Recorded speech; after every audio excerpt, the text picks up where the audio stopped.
నమస్కారం. పంచమ వేదమైన మహాభారతాన్ని రచించి తాను ఒక పాత్రధారి అయిన వేదవ్యాస మహర్షి పుట్టుక గురించి పోయిన వీడియోలో తెలుసుకుందాం. ఇప్పుడు అసలు మహాభారతం ఎక్కడి నుండి మొదలైంది, వారి పూర్వీకులు ఎవరో ఇప్పుడు తెలుసుకుందాం. బ్రహ్మ కుమారుడు కుషుడు, ఆయన కుమారుడు కుశనాభుడు, కుశనాభుడి కుమారుడు గాది, గాది కుమారుడే విశ్వామిత్రుడు. విశ్వామిత్రుడు రాజుగా రాజ్యం చేస్తూ ఉన్న సమయంలో ఒకరోజు వేటకు వెళ్ళాడు. రాజు వేటకు వెళ్ళడం అనేది అనివార్యం, అది వాళ్ళ అలవాటు కూడా. అలా వేట చేసి అలసిపోయిన విశ్వామిత్రుడు తన సైన్యంతో సహా వశిష్ఠ మహర్షి ఆశ్రమంలోకి వెళ్ళి అక్కడ సేద తీరుతూ ఉంటాడు. అప్పుడు వశిష్ఠుడు తన దగ్గర ఉన్న కామధేనువు సంతతికి చెందిన సబల అనే ఆవును పిలిచి రాజుగారికి వారి సైన్యానికి విందు ఏర్పాటు చేసి ఇవ్వు అంటాడు. సబల సృష్టించిన పదార్థాలు తిన్న విశ్వామిత్రుడు అత్యంత సంతుష్టుడై వెంటనే ఈ సబలను నాకు ఇచ్చివేయి, దీనికి బదులు 1,00,000 ఆవులను, 1,00,000 ఏనుగులను, 1,00,000 బంగారు రథాలను, 1,00,000 గుర్రాలను, కావాల్సినట్టు వెండి బంగారం అంతా ఇస్తాను. ఈ సబల ఒక బ్రాహ్మణుడు అయిన నీ దగ్గర కాదు, ఒక క్షత్రియుడైన నా దగ్గర ఉండాలి అని విశ్వామిత్రుడు అంటాడు. దానికి వశిష్ఠ మహర్షి నిరాకరిస్తాడు. దానితో విశ్వామిత్రుడు వశిష్ఠుడిపై దాడికి దిగుతాడు. వశిష్ఠుడు తన బ్రహ్మదండంతో విశ్వామిత్రుణ్ణి, అతని సైన్యాన్ని చెల్లాచెదురు చేస్తాడు. వశిష్ఠుడి చర్యకు భయభ్రాంతులకు గురైన విశ్వామిత్రుడు తాను కూడా తన తపశ్శక్తితో బ్రహ్మజ్ఞానాన్ని పొందాలని, అప్పటికే రాజ్యరిషిగా మారిన విశ్వామిత్రుడు తన రాజ్యాన్ని తన కుమారుడికి పట్టాభిషేకం చేసి తపస్సు చేసుకోవడానికి అరణ్యవాసానికి వెళ్ళిపోతాడు. అతి భయంకరంగా తపస్సు చేస్తూ ఉంటాడు. ఏళ్లకేండ్లు గడిచిపోతూ ఉంటాయి. అతని తపస్సుకి ముల్లోకాలు గడగడా వణికిపోతూ ఉంటాయి. ఇంద్రుడు తన పదవికి ఏమైనా ఎసరు వస్తుందేమో అని భయపడి అప్సరస అయిన మేనకను విశ్వామిత్రుడి తపస్సు భంగం చేయమని పంపిస్తాడు.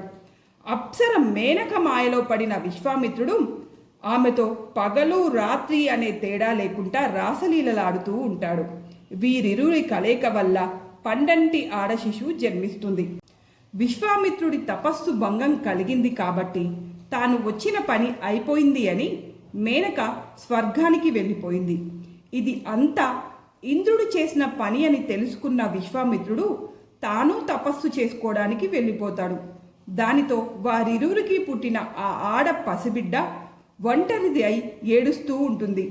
ఆ బిడ్డ ఏడుపు విన్న శాకుంతములు అనే పక్షులు ఆ బిడ్డకు తమ రెక్కలు అడ్డం పెట్టి కాపలా కాస్తూ ఉంటాయి. ఆ మార్గంలో శిష్యులతో వెళ్తున్న కణ్వ మహర్షి ఆ బాలికను చూసి తన ఆశ్రమానికి తీసుకొని వెళ్ళి పెంచుకుంటూ ఉంటాడు. శాకుంతములతో కాపాడబడింది కాబట్టి ఆ బిడ్డకు శకుంతల అని నామకరణం చేసి అల్లారు ముద్దుగా పెంచుకుంటూ ఉంటాడు. అలా శకుంతల పెరిగి పెద్దదవుతుంది. ఒకరోజు తన మిత్రురాళ్లతో కలిసి అరణ్యంలో ఆడుకుంటూ ఉండగా అటుగా వచ్చిన దుష్యంతుడు అనే రాజు శకుంతలను చూసి ఆమె అందానికి ముగ్ధుడై ఆమెని వివాహం చేసుకోవాలి అనుకుంటాడు. శకుంతల కూడా విశ్వామిత్రుడి కుమార్తె అని తెలుసుకొని విశ్వామిత్రుడు కూడా క్షత్రియుడే కాబట్టి ఆమెతోటి గాంధర్వ వివాహం చేసుకొని కొన్నాళ్ళు అదే అరణ్యంలో శకుంతల దుష్యంతుడు ఇద్దరు కూడా సహజీవనం చేస్తారు. కొన్నాళ్ళు గడిచిన తర్వాత దుష్యంతుడు రాజ్యానికి వెళ్ళిపోతాను, నేను వెళ్ళి రాజ్యంలో ఉన్న పుర ప్రజలకి, రాజ్యంలో ఉన్న సైన్యాధ్యక్షులకి అందరికీ మన వివాహం గురించి చెప్పి నిన్ను తీసుకొని వెళ్తాను అని చెప్పి శకుంతలను అక్కడే వదిలి దుష్యంతుడు మాత్రం రాజ్యానికి తిరిగి వెళ్ళిపోతాడు. ఎన్ని రోజులు గడిచినా దుష్యంతుడు మాత్రం తిరిగి రాడు. అలా కొన్నాళ్ళు గడిచిన తర్వాత శకుంతల పండంటి మగబిడ్డకు జన్మనిస్తుంది. ఆ బిడ్డని తీసుకొని శకుంతల దుష్యంతుడు వద్దకి వెళ్ళి నిండు సభలో శకుంతల నేను నీ బిడ్డని తీసుకొని నీ దగ్గరికి వచ్చాను స్వామి, మమ్మల్ని స్వీకరించండి అని చెప్తుంది. కానీ దానికి దుష్యంతుడు, నీవెవరో నాకు తెలీదు, నేను నిన్ను చూడడం ఇదే మొదటిసారి అని చెప్తాడు. రాజ్యానికి, రాజ్యంలో ఉన్న ప్రజలకు భయపడిన దుష్యంతుడు తప్పని పరిస్థితుల్లో అబద్ధం చెప్పవలసి ఉంటుంది. ఆ చర్యకు ఒకేసారి హతాసురాలైన శకుంతల కన్నీరు మున్నీరుగా విలపిస్తుంది. ఇక నాకు చావు తప్ప వేరే మార్గం లేదు అని చావాలి అనే నిర్ణయం తీసుకుంటుంది. వెంటనే ఆకాశవాణి శకుంతలకి దుష్యంతుడికి మధ్య ఉన్న సంబంధం ఏమిటో చెబుతుంది. ఆ సంబంధానికి తానే సాక్షి అని శకుంతల దుష్యంతుడి భార్య అని చెప్పడంతో ఇక దుష్యంతుడు దాచిన ఆ రహస్యం మొత్తం బయటపడుతుంది. వెంటనే రాజ్యంలో ఉన్న ప్రజలు కూడా శకుంతల్ని అంగీకరిస్తాడు.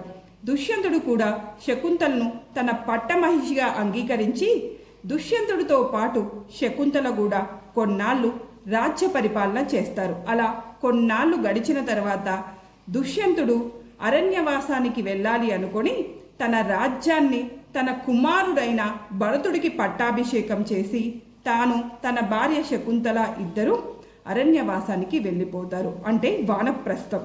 ఇక భరతుడు పేరు మీదగానే మన దేశానికి భారతదేశం అనే పేరు వచ్చింది. భరతుడి పరిపాలనలో మన దేశంలో సుఖాలు తప్ప దుఃఖం అనే మాటకి అర్థమే లేదు.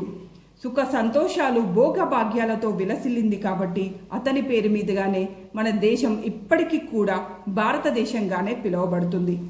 భరతుని మనవడే హస్తి, అతని పేరు మీదుగానే హస్తినాపురం అనే పేరు వచ్చింది. అదే కౌరవుల రాజధాని. నేటికి మన రాజధాని హస్తినాపురమే. దాన్ని ఇప్పుడు మనం ఢిల్లీ అని పిలుచుకుంటున్నాం. ఇక తర్వాత దీనికి సంబంధించి మహాభారతానికి సంబంధించిన కథను తర్వాతి వీడియోలో తెలుసుకుందాం.